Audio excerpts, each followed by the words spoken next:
Hello, McLean FM, welcoming you to Boys to Men, the series and the great adventure where we try to take the Swedish club Brommapojkarna from the Swedish third tier to the Champions League using only their academy players. We are still very much in the pre-season, and we've gone through the DNA, the tactics, the scouting, but today we will go through training, what really make our players go from decent youth prospects to really world-class players.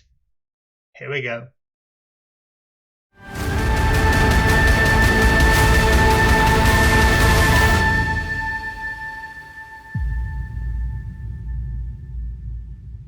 So here we go. It's time to talk training.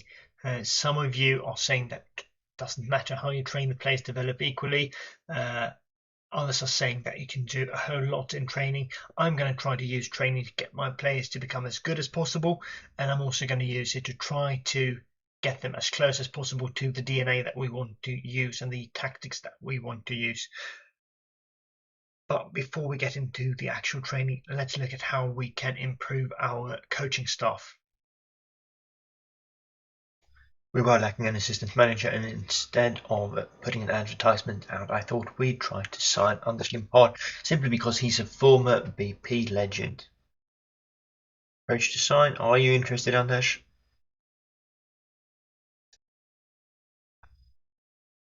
What about becoming an assistant manager for the club you love and the club who loves you? £400 per week, we could do that. So hopefully we will get Anders Limpar in. But we'd also need a coach or two. Let's put an ad out for them.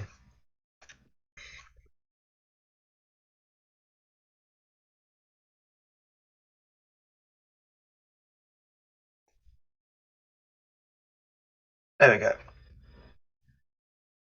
He actually didn't need much time to think this over, so we are getting in former Arsenal, Everton and Brommapojkarna legend Anders Limpar. Welcome to the team. So this is the schedule we're going to try to go with for the weeks where we play a game on Saturday. There will also be weeks where we play games on Wednesdays, but then we will need to create a new schedule for that. As you see here, I have tried to focus on what constitutes our BP DNA and try to work on that. We have 4 physical sessions, 2 general ones, which I hope will sort of keep our physical status up during the competitive season, but we'll also work on 2 quickness sessions per week. These quickness sessions focus on acceleration and agility and pace, where acceleration and agility are actually in our DNA. During the second and third sessions, we will focus heavily on the attacking portion of football, with a possession and a ball retention schedule on Mondays, ball distribution and a bit on transition press, where we do, that's the only bit of defensive work we do each week. This might seem like too little, but we will try to see if we can make that work. Then we work on chance creation, playing from the back and another ball distribution session for Thursdays. The thing I like about ball distribution is that it works on dribbling, passing, decisions, vision and teamwork, all of them important for our DNA and all of them important for our brand of football.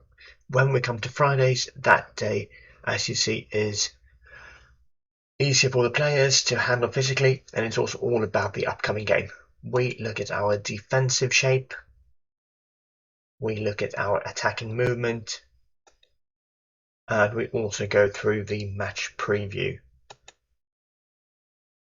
This gives us a little bit of time to recover during that day and also mentally and tactically prepares us for the upcoming game. On Saturdays we will play games, and as I said, when we have Wednesday games then I will create a schedule for that as well. And on Sundays it's all about looking at the previous game that we played, taking lessons from that one and then preparing for another week of training. That's why I am experimenting with 2 recovery sessions. These are great because they greatly reduce injury risk, reduce fatigue, increase condition and happiness. That they slightly reduce sharpness, that's not a worry now because we have 6 days until the next game. And we will also do a match review session where we get to work a bit on our tactical familiarity and then close the books on this week's game and move forward. So this was a little bit about how we are planning training going forward, and this will of course be evaluated going forward depending on how the players actually develop. With the world's longest preseason and also extended by COVID-19, this is what our weeks look like in March. Training, like I told you, games on Saturdays, rest on Sundays, and then we just rinse and repeat. It will be very interesting to see if this method actually works. Some of you might be thinking that, oh shit, he's training so much, and we will see if this causes injuries and players who are overly tired. Then I will need to look this over. Maybe rest players on Saturday as well, rotate the team, but we will give this a chance going forward to see if this actually could work for us. We will see. When it comes to the actual staff, we will need to strengthen this going forward. I have brought in an assistant manager. I'm going to show you who that is in a second. But we also need to strengthen the coaching side of things. Of course, this is a financial issue. We will need more money. We will need better facilities, but we will need better staff. And the only way for me to do that is to actually put out an ad. And hopefully we can sort of organically, or if you want to call it, increase our training staff going forward in the next coming years. But it doesn't matter how much we train if we don't have the coaches to actually improve our players. One thing that I think is very important is to check the responsibilities of the coaches. If we look at the coach responsibilities, you see that we are spreading our coaches very thinly. Anders Limpar, I just showed you, he is going to be working on the technical side of things. Is this where he shines? Yeah, he lacks determination over level of discipline, which makes me kind of regret bringing him in. But, well, what's done is done. Peter Björklund, we will work him on the goalkeeping duties. 2.5 stars is okay, I guess. Palma Reinson, working on the fitness side of things. 3 stars, that's decent. But that means that we can take myself off from fitness duty. But that gives Palma Reinson a heavy workload, which is something we will need to look into as well. I think we can leave the attacking side of things to Anders Limpar. I can take care of the possession side, and then Anders Engelmark can train everything, which gives us average to light coach workloads. But I don't love this defensive rating, so we will look at strengthening our coaching staff with a defensively minded coach going forward. But this is what we need to start off with. When you are Barcelona and you have 18 coaches, then it becomes much easier to specialize. But this is what we're going to start with. We're going to focus on attacking and possession, and use our specialized coaches who are actually fairly decent in Palma Reinson on fitness and Peter Björklund on goalkeeping, and then improve as we go. Andreas Engelmark, our technical director, will spread him as thinly as possible. He will be running around, moving cones, moving goals, helping the defenders, helping Palma when it comes to fitness training and everything. So this is the way we're going to go forward from here. When it came to us getting new coaches in, we had a decent turnout for our advert. One man really stood out, and that's former Swedish international Stefan Schwarz. Look at him. He has a lovely level of discipline, nice motivating, must come from all the years on the top level of football, Arsenal, Fiorentina, Valencia and Sunderland. Let's offer him a contract and hopefully he will agree. Seems that he's on slightly more than we can offer him. 450, come on. 450, you can do it. Yeah, good. You have enough money in the bank. So we'll probably get Stefan Schwarz in. That will be absolutely lovely to strengthen our coaching staff with a defensively minded coach. Just what we were looking for. Perfect. I'm actually kind of satisfied now. And we've got Stefan Schwarz in. He will go for the technical part of defending together with the tactical part. This gives us a 2.5 stars for both tactical and technical defensive training, which is a lot better than the 1 star we had before. Going forward, of course, I want us to have high a rating as possible and as many specialized coaches as possible. But at the moment, we don't have that budget and we don't have that room for that many coaches. I mean, if we look at the squad, Jadwal Kanga is the player who has developed the most so far. Look at all these yellow and green arrows. You've got to love that. He's actually improved quite a bit, which makes me really happy. This ability line sort of goes a lot up, but he seems to be having 5-star ability from March through April and now in May, even though the coach's summary says he has a 4-star potential. No, not 4-star potential, 4-star ability. Schwartz is reporting on Kanga as well. Really improving nicely, improved a lot over the last 2 months. Is working on his weak foot, which is good.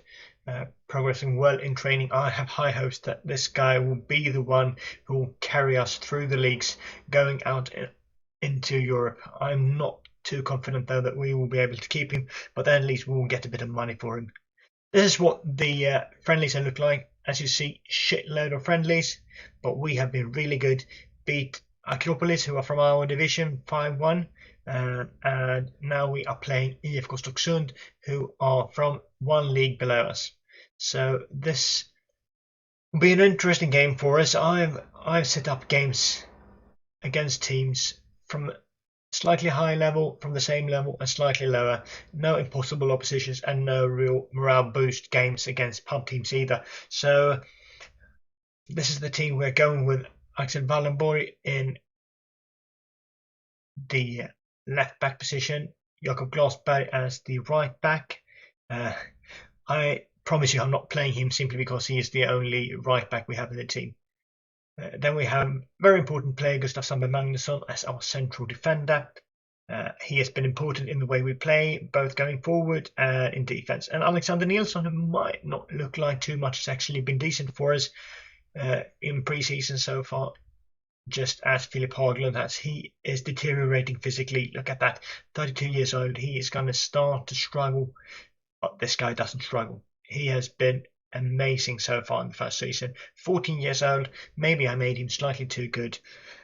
We will see in this game. So we are off. They start with the ball. We are playing at home just as we are for most of our friendlies. I hope that we will see a bit of the style of play and the tactics that I've been trying to create now. We're going with this 4-3-3 and I'm tweaking it as I go to try to emulate that style of football that I'm after. So long ball towards Kanga, goes to Farage. Okay, we are 1-0 up after 1 minute and once again it's the long ball. I think that's okay. I don't like the long ball over the opponent's back four, but that was a bit of a flick and then a shot. It was disallowed, but still decent. Hit the bar. Okay, we have come out flying in this game. See if we can keep this up. Alexander Nilsson, Amadeus Sörgård. We are 1-0 up after 9 minutes. Good start. We are piling on the pressure. This is a side that's from one division below us, so we are supposed to win this, I guess, but I really like to see some beautiful football as well. Amadeus Sörgård, nice ball in. 3 shots, 2 on target so far. They've not had a single shot, and we are approaching the 15-minute mark. Alexander Nilsson, the set piece taker, is looking slightly tired. Maybe we'll get him off going forward. For the friendlies, I mostly sort of rotated the team in between games and let them play 90 minutes. But maybe we need to make substitutions so we don't get him injured. Wilson picks up the ball. I'm not sure if that was the highlight or if we're going to see anything else. Here we get a chance to see us play. We get the ball from defenders up to central midfielders. Get the ball out, and then in, out. Okay. Ideally, I would have liked us to get it out into the outer corridor, get a bit of movement, sideways movement on the opposition, and then when they start moving sideways, get it back in again centrally and then get to a chance. Can we counter on them here? Farage. Farage with it to Haglund. And he makes it 2-0. Nice through ball from Farage and nice finish from Haglund. 2-0 up. We have started this in just the way I was hoping for. Farage there runs with it. until the opposition makes a move, and then he passes Haglund, who makes no mistake. He's been in those situations too many times before to make a mistake there. So 2-0 up in this friendly. We get one more highlight from Farage, and Haglund is just onside. Perfectly timed run there. Nice. 7 shots, 3 on target so far. We are a lot better than our opponents today, and that makes me happy. We have the ball here. Let's see what we can do.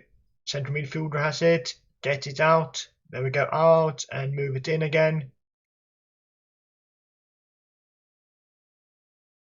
He just runs with it. Move it in. There we go. 3-0 up. Philip Haglund again. 3-0 after 42 minutes. Decent line of play. I think we are slowly getting there, even though that was maybe with an emphasis of slow. I'd like us to move the ball a little faster. I set it to slightly faster tempo, but from time to time we are getting a bit too slow. I don't know if that's because we are technically not good enough, or if it has something else to do with the tactics. One more highlight before half time. Could it be that highlight, or we win it to counter on them? We will see. They get the ball in behind us. Nice finish. Goes above the bar though. Their first shot, even though maybe it wasn't that dangerous. 0.10 xg for them, 0.82 for us. We go into the second half. And we have a solid 3-0 lead. Let's just keep playing with these players. Unless they get even more tired or injured, then I will start making subs. Ref. Last play brought down. Free kick for us, but no highlight, so wasn't the best free kick in the world then, I guess. Throwing from Wallenboy.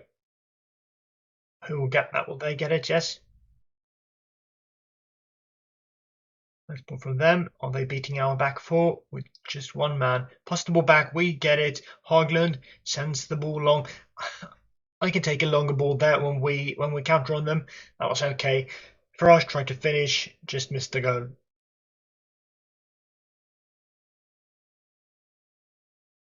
Time is flying away, and we are looking solid. It looks like we have maybe lost a bit of interest in this game after going 3-0 up. That's totally understandable in this situation. Maybe normal cases I would make a few substitutions, but I think I'm going to stick to this and just play these guys and then rest them for the next game.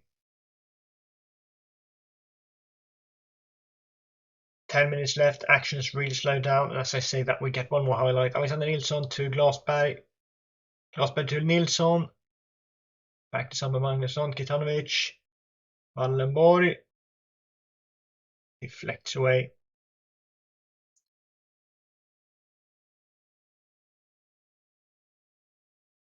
No real highlight that was it. Alexander Nilsson. Nice free kick, saved by their keeper. Final few minutes of the game. Could we keep a clean sheet? A 3-0, decent 3-0 win. I take that from a team one division below us. So a decent team, not world champions, but still a decent team. Kanga to Haglund. Kanga has been pretty much invisible in this game. I sort of gave him a lot of praise in the beginning of this episode, but he has been fairly invisible. I think you're allowed to be invisible from time to time when you're 14 years old. I'm not going to put too much pressure on him. Just keep giving him regular game time to see if he can improve. Philip Haglund makes it a hat-trick. When we cannot rely on the younger players, apparently we can rely on the older players. Hat-trick from Haglund, and this one is certainly in the bag, even though it won't give us any points since it's a friendly. But very nice performance. A couple of times we see lines of play that we are looking for, which means that we are slowly getting that. The players are getting used to this tactics. Glasberg gets pulled down as the final whistle blows. 4-0 win. 19 shots on 19 shots, 8 on target. Very good. This is what the schedule looks like. Now we have 4 games left against tougher opponents. Premier League opponents from Finland and Sweden for the last 4 games to get us ready for the IF Brommapojkarna game. They are from the Swedish town of Kalmar and are predicted to finish last. So hopefully we can start the season with a brilliant win. I'll see you next time. Bye.